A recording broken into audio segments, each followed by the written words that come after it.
읽겠습니다. 시작. 롯이 이르되 내게 어머니를 떠나며 어머니를 따르지 말고 돌아가라 강권하지 마옵소서. 어머니께서 가시는 곳에 나도 가고 어머니께서 머무시는 곳에 나도 머물겠나이다. 어머니의 백성이 나의 백성이 되고 어머니의 하나님이 나의 하나님이 되시리니 어머니께서 죽으시는 곳에서 나도 죽어 거기 묻힐 것이라. 만일 내가 죽는 일 외에 어머니를 떠나면 여호와께서 내게 벌을 내리시고 더 내리시기를 원하나이다 하는지라. 아멘. 할렐루야. 옆에 사람과 한번 인사할까요? 우리 저번 주 배웠죠? 자, 이렇게 다 가리시고 가리시고 빨리 시키는 대로. 아니 목사의 말도 안 들어요. 자, 옆 사람 시작.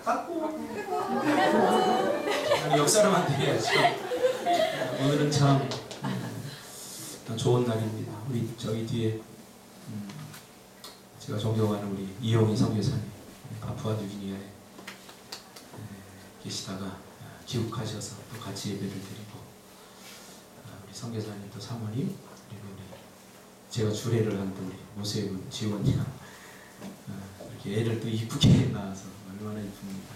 제 소원이 우리 교회 애기들이 복잡복잡한 교회 괜찮습니다. 막 중간에 꼬집어서 올려도 괜찮습니다. 그래 절대 나가지 마세요. 저는 그 소리가 너무 듣기 좋아요. 천국의 소리 아니겠습니까? 그래서 이렇게 또 더 이뻐졌네. 더 이뻐졌어요 진짜로. 립 서비스가 아니라 더 이뻐졌습니다. 애기 나면 이렇게 이뻐집니다. 할렐루야.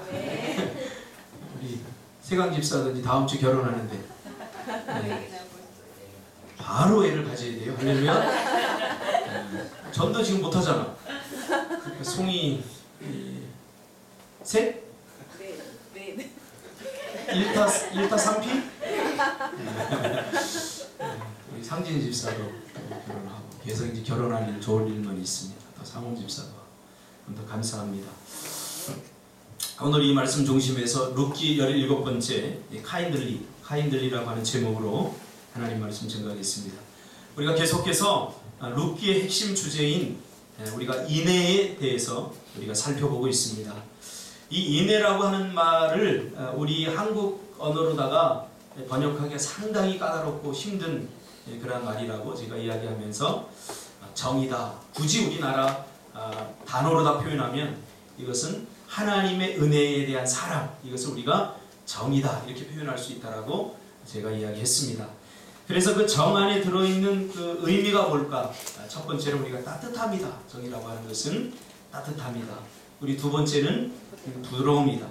그리고 우리가 전번 주에는 의리다 라고 이야기를 했습니다. 오늘은 네 번째 시간입니다. 이 헤세드, 인애라고 하는 말 안에 들어있는 그 헤세드의 네 번째 의미는 바로 친절함입니다. 친절함. 우리가 지금까지 살펴보고 있는 이런 덕목들은 우리의 어떤 정서나 윤리 그리고 인간의 도리에 관한 문제를 다루고 있는 것이 아닙니다. 이것은 하나님의 그 헤세드 사랑, 하나님의 사랑에 관해서 우리가 지금 다루고 있는 거죠. 하나님의 사랑이 우리 사람들에게 다양하게 표현되고 있습니다. 그렇죠? 그래서 지금 우리가 따뜻함이다, 또 부드러움이다, 의리다, 그 다음에 오늘은 친절함이다 이렇게 표현하고 있는 것입니다. 다시 말하면 마음이 따뜻하다고 다 하나님의 인애를 실천하는 것이 아니라는 거죠. 더 쉽게 설명하면 친절하기 때문에 그리스도인이 되는 것은 아닙니다. 친절이 그리스도인의 조건이 되는 것은 아닙니다. 그러나 이미 하나님의 사랑으로 우리가 하나님의 백성이 된 그리스도인들은 바로 친절함이 우리의 삶 속에서 배워나오게 되어 있다는 사실입니다. 믿습니까? 친절하기 때문에 그리스도인이 되는 것이 아니에요. 그러나 하나님의 인애를 우리가 먼저 경험했어요. 하나님의 친절함을 우리가 이미 경험했어요. 그렇기 때문에 우리 안에는 이 하나님의 사랑이 가득 차 있어요. 그래서 이 사랑이 친절함으로 드러나는 것이 이것은 마땅하고 당연하다고 성경은 우리에게 말해주고 있는 것입니다. 이 친절함이 어떤 초월적인 기적이 아니라 관계적 기적을 만들어낸다고 룻기는 우리에게 말해주고 있습니다.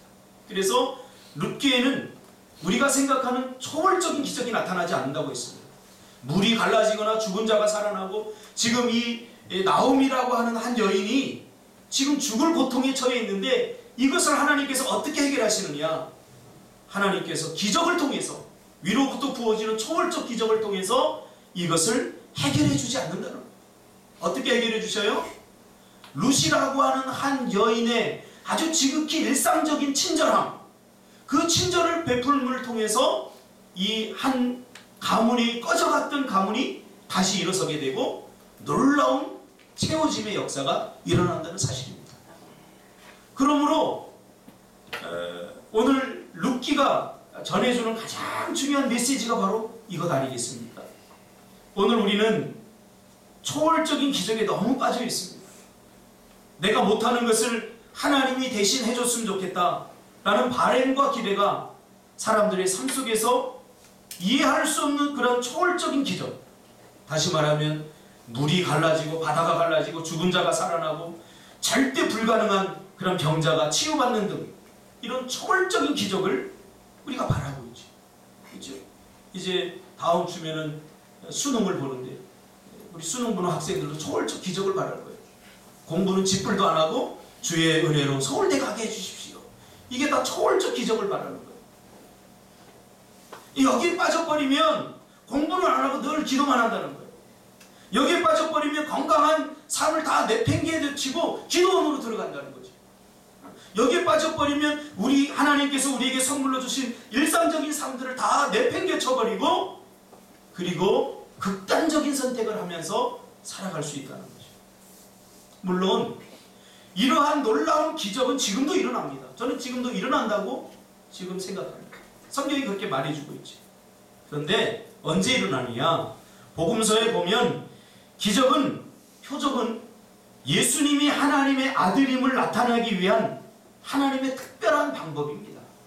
그러니까 예수님이 하나님의 아들이고 구원자로 오셨다는 것을 사람들이 몰라요.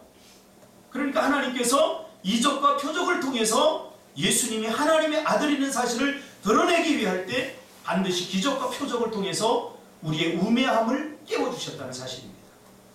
그러므로 오늘날도 우리 선교사님 계시지만 선교의 현장이나 무지한 그러한 사람들을 전도하는 데 있어서 하나님께서 이런 기적과 이적을 하나님께서 오늘날도 사용하신다는 거예요. 그러나 이것은 아주 특별한 케이스죠. 특별한 하나님의 그 드러내심의 방법입니다. 그러나 대부분은 기적이 일어나지 않고 이미 제가 이야기했듯이, 계속 강조하듯이 이미 우리는 기적입니다. 할렐루야. 내 친절함 하나, 이 하나님의 인애로 말미암아 하나님의 은혜로 우리는 이미 인애를 받은 사람이에요. 이미 우리 안에는 인애가 있어요. 이것을 이제는 실천할 때인 거죠. 그래서 하나님은 우리의 삶의 모든 영역에서 관계를 통해서 해결하시기를 원하신다는 걸 우리는 반드시 기억해야 됩니다. 정말 곤궁에 처하고 인생의 밑바닥에 처해 있던 절망스러운 여자 이 나오미에게 베풀었던 룻의 친절로 나오미의 삶이 점차 희망이 보이기 시작하고, 또 룻도 마찬가지입니다. 자기도 지금 누구에게 인애를 베풀 만한, 친절을 베풀 만한 그런 처지가 아님에도 불구하고 그 늙은 한 여인, 자기 시어머니를 향해서 자기 인생을 다 드리는 이런 친절함을 보일 때 룻도 보아스를 만나게 되므로 그의 인생에 큰 기적이 일어나는 것을 우리가 깨닫게 됩니다. 이런 나오미의 삶을 통해서 우리는 하나님은 꺼져가는 등불을 끄지 않고 상한 갈대를 꺾지 않는다는 것을 이 룻은 직접 우리에게 보여주고 있는 거죠. 이것을 가리켜서 저는 관계적 기적이다 이렇게 표현하고 싶습니다. 무슨 기적이요? 관계적 기적. 초월적 기적이 아니라 이미 이 관계적 기적은 우리가 할 수 있는 그런 기적입니다. 우리가 하는 것이 아니라 하나님께서 우리에게 이미 이 기적을 베풀어 주셨기에 우리가 이 안에 인애를 가지고 하나님의 그 큰 사랑을 가지고 누군가에게 이렇게 친절하게 하나님의 인애를 베푼다면 그것이 바로 기적의 현장이라는 사실을 여러분 잊지 않기를 주님의 이름으로 축복합니다. 그러므로 나의 친절이 누군가를 살리고 나의 친절이 희망 없는 자들에게 희망을 주고 나의 친절이 얼마나 위대한 하나님의 사역인지 우리는 분명히 깨달아야 합니다. 우리가 하나님의 사랑을 실천하기 위해서 우리 선교사님처럼 오지로 가는 것도 중요하고 또 목숨을 내어줄 만큼 희생하고 헌신하는 것도 중요하지만 그것보다 더 중요한 것은 무엇입니까? 바로 이 인애의 마음을 품고 예수님처럼 우리도 누군가에게 인애로서 친절을 베푸는 것. 이것 또한 작지 않다는 사실입니다. 작지 않다는 사실. 그러면 인애로서 친절은 무엇일까요? 우리는 항상 답이 애매모호하고 답을 얻지 못할 경우에는 성경으로 가야 됩니다. 성경에서 누구를 찾아야 되냐면 예수님을 찾아야 됩니다. 예수님이 가장 좋은 모델링입니다. 우리는 예수님께로부터 인내로서의 친절을 배울 수 있는 거죠. 예수님에게서 나타나는 친절은 마음에서 시작해서 예수님의 전 존재 속에 나타납니다. 그러니까 친절이라고 하는 것은 스킬, 기술이 아니라는 거예요.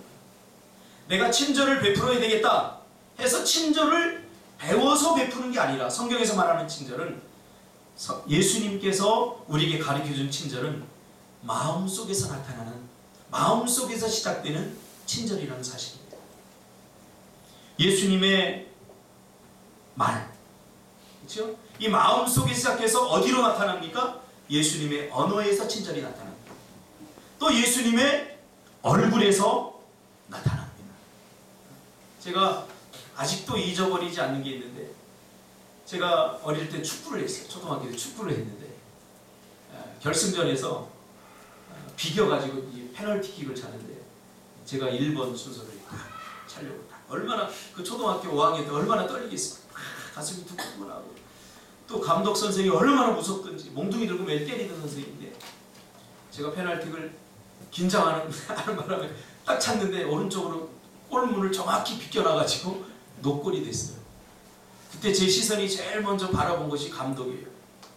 딱 바라보고 그 무서운 호랑이 얼굴로 저를 너 죽었어 할 줄 알았는데 우리 이영희 선교사님 좀 굉장히 자비로운 표정을 가지고 저한테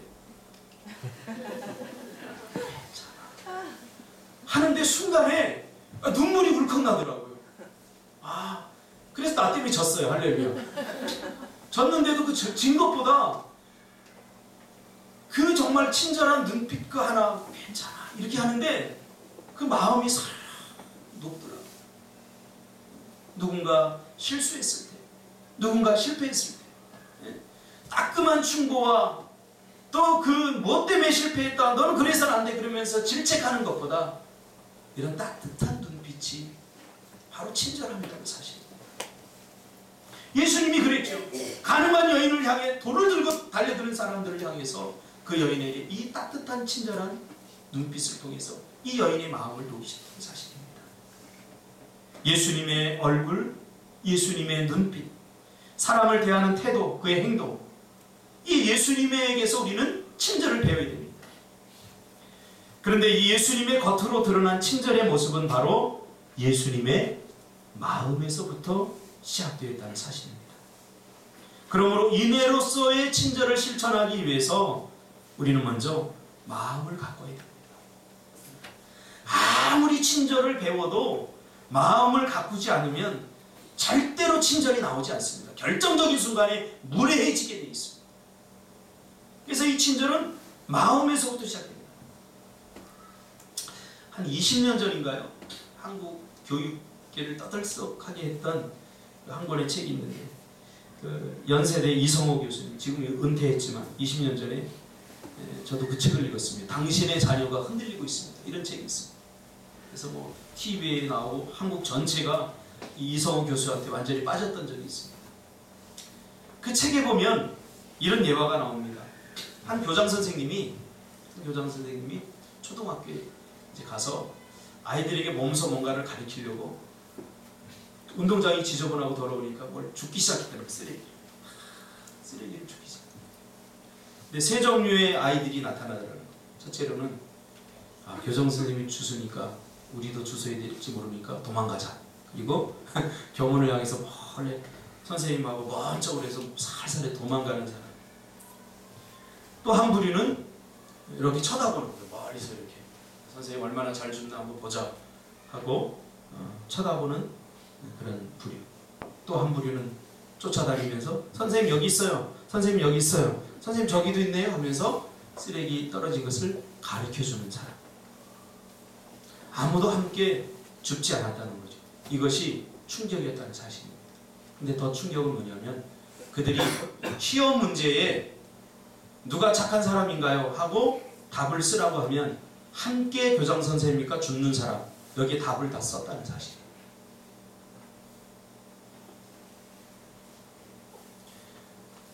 오늘 우리의 가장 큰 문제가 무엇입니까? 실천적 무신론자. 어떻게 살아야 되는 것 알고 우리가 하나님의 말씀을 어떻게 적용해야 되는 것 다 알지만 실제적 삶 속에서는 그렇게 살지 않는다는 사실입니다. 이것을 가리켜서 저는 실천적 무신론자라고 그렇게 부르고 싶습니다. 우린 다 알아요. 지금 성경 문제 다 내볼까요? 얼마나 성경 지식들이 탁월한지 다 알아요. 예수님께서 며칠 만에 부활하셨죠? 3일. 근데 정말로 3일 만에 부활한 것처럼 우리가 믿고 있냐고 말이에요. 예수님께서.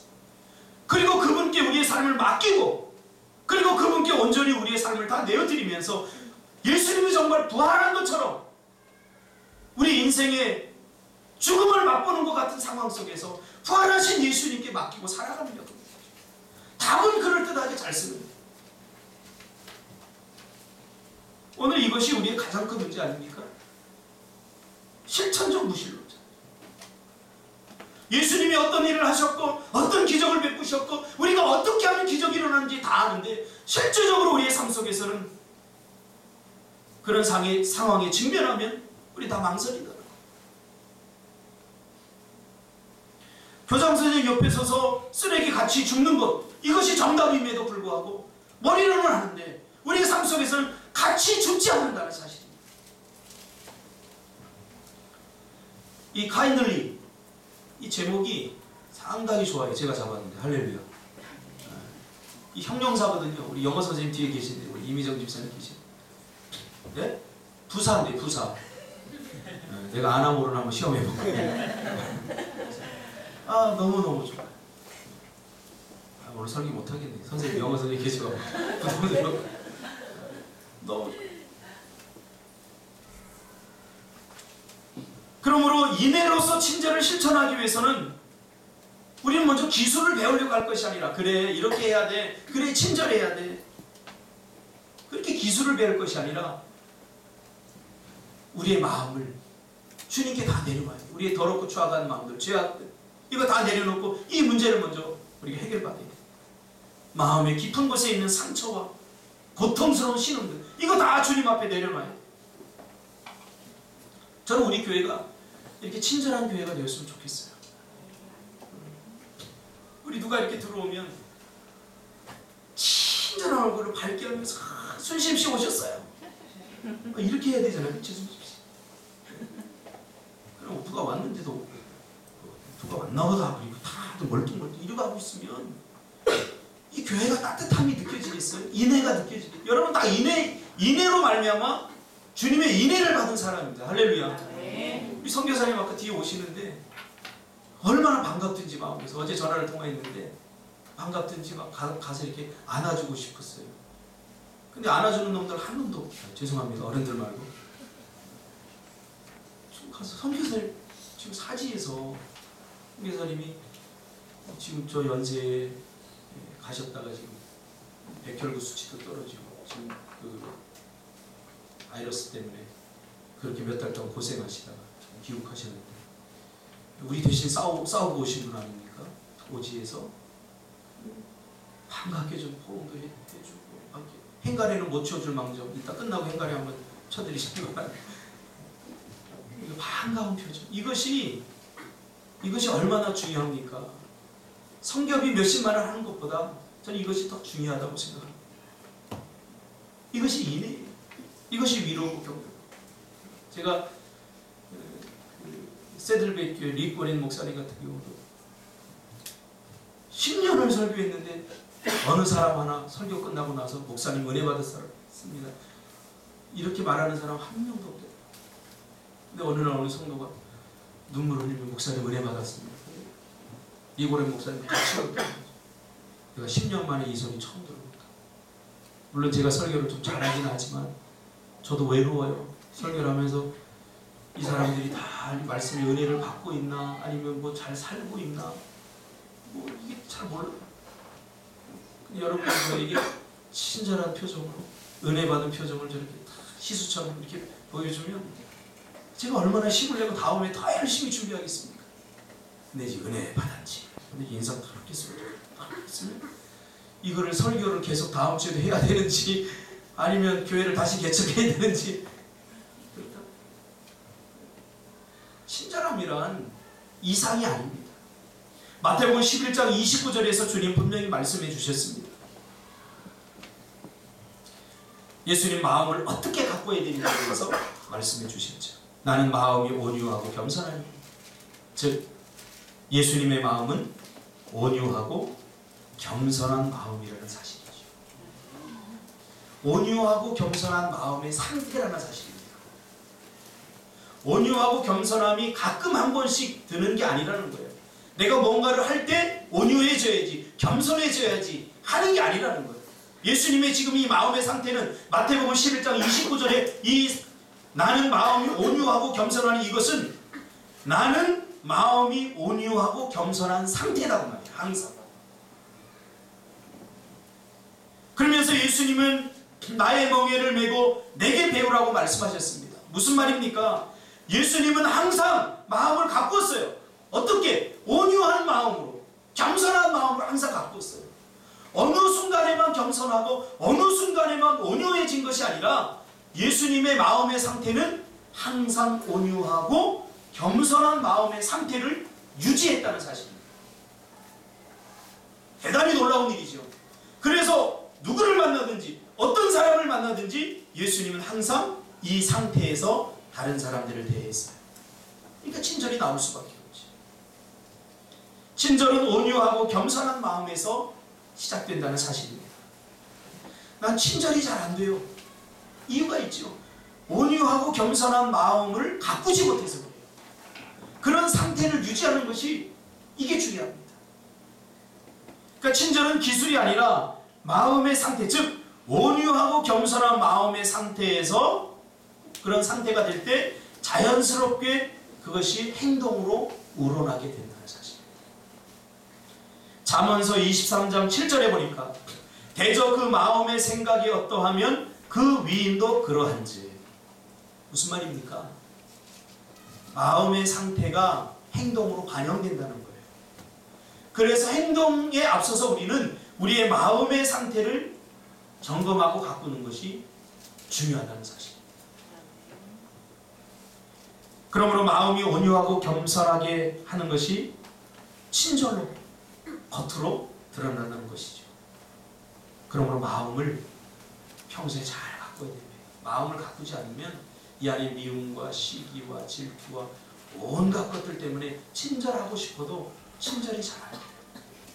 친절하고 싶은 사람에게만 친절하게 되는 거죠. 온유하고 겸손한 마음의 상태를 유지하는 것이 바로 인내입니다. 오늘 룻은 바로 이 인내의 마음을 가지고 있었죠.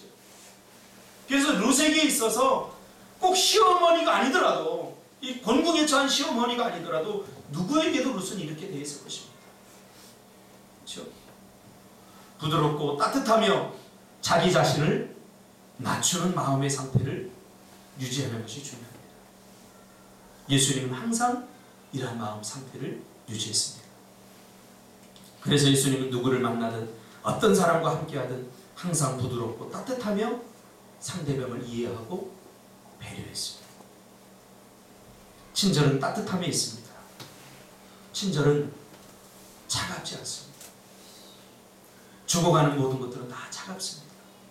그렇죠? 그러나 생동하는 것은 따뜻합니다. 저는 우리 꼬맹이 늦둥이들을 낳는데 참 좋아요. 걔네들 이렇게 피부를 만지면 따뜻해요. 우리 주원이도 따뜻할 거예요. 따뜻해 봤죠. 근데 좀 연세가 드신 분들 만들면 따뜻함이 잘 안 느껴져요. 우리 그리스도인들은 따뜻해져야 돼요. 따뜻해져요. 그래서 제가 몇 달 전부터 계속 강조하기, 표정을 좀 밝게 하라. 표정을 밝게 하라. 밝은 표정. 그리스도의 빛이 비쳤는데 이게 밝아지지 않는 것은 문제입니다. 그리스도의 빛이 비칠 때 우산을 쓰고 있으면 나만 이거 못 받는 거예요.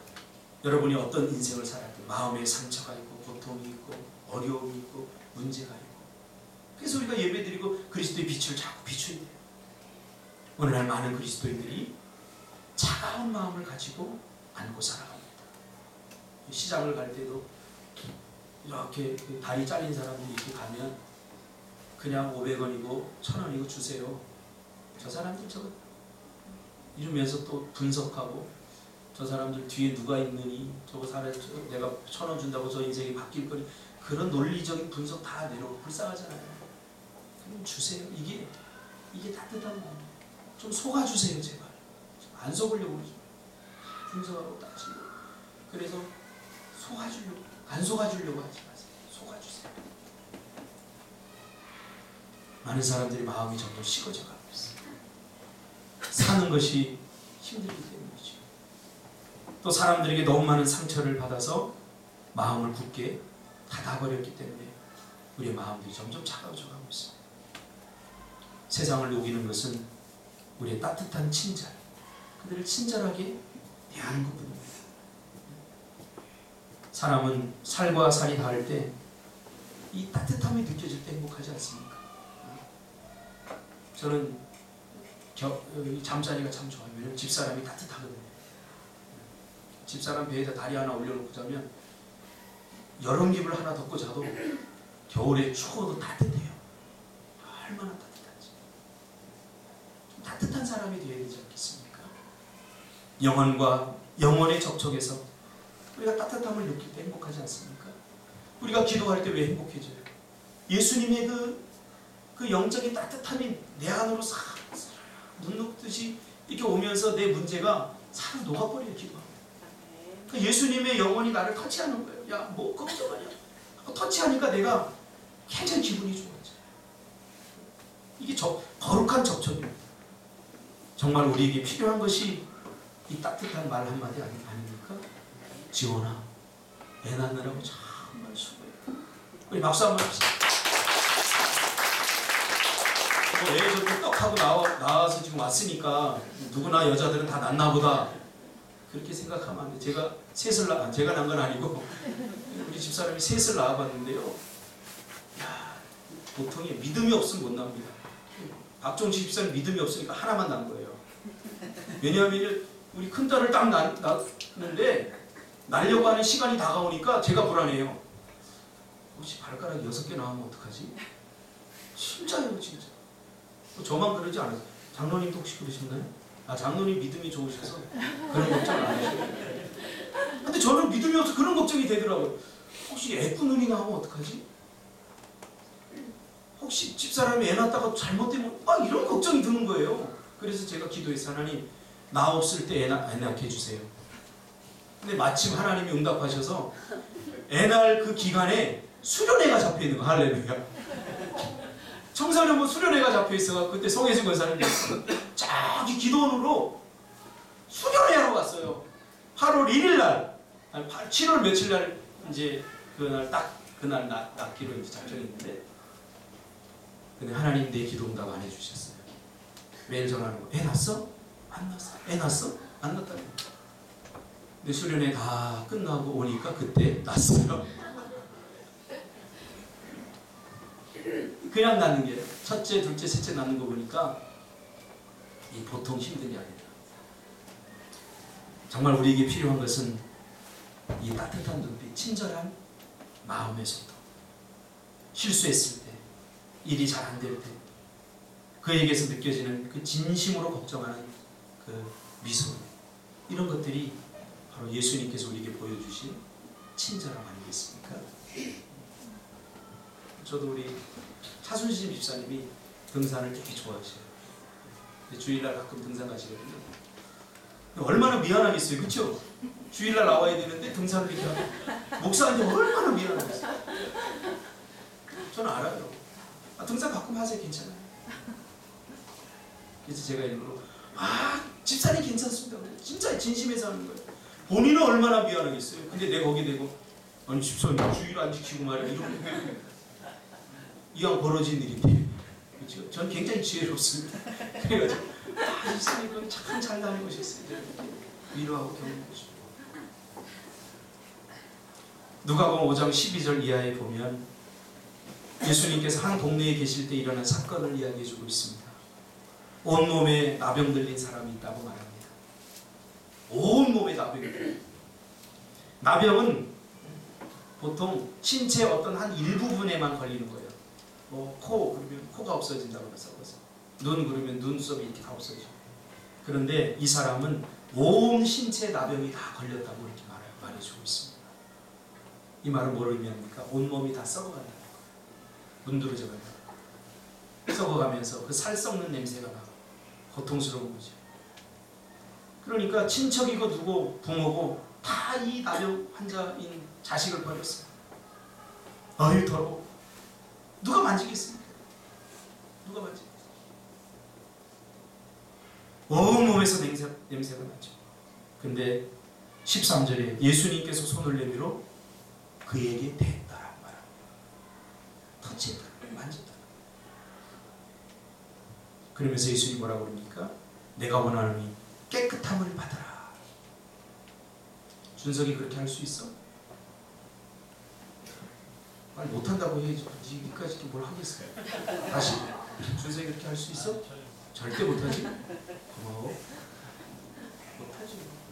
제가 실제로 저도 경험을 해봤어요. 예전에 또 동암에 가보면 동암 저쪽에 그 양계장을 하던 그런 거기가 이제 나병하는 사람들이 집단으로 거주하던 곳인데 학교 다닐 때 그런 사람을 이렇게 마주 보면 무섭고 막 그랬어요. 그 자식들하고도 놀지 말라 막 그랬어요. 근데 저하고 친했던 그 친구가 아버지가 문둥병이었거든요. 고침을 받았는데 친구들이 없었어요. 이 친구.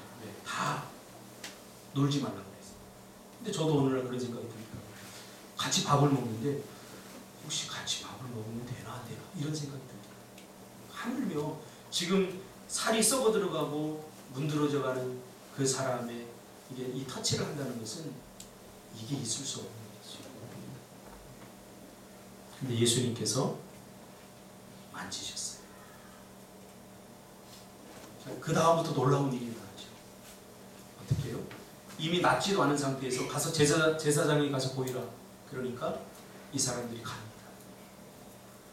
믿음은 따뜻함을 온기를 통해서 들어오는 거예요. 차가운 걸 통해서 들어오지 않아요. 그러니까 이 사람들이 어떻게 합니까? 낫지도 않았는데 가요. 무슨 말이죠?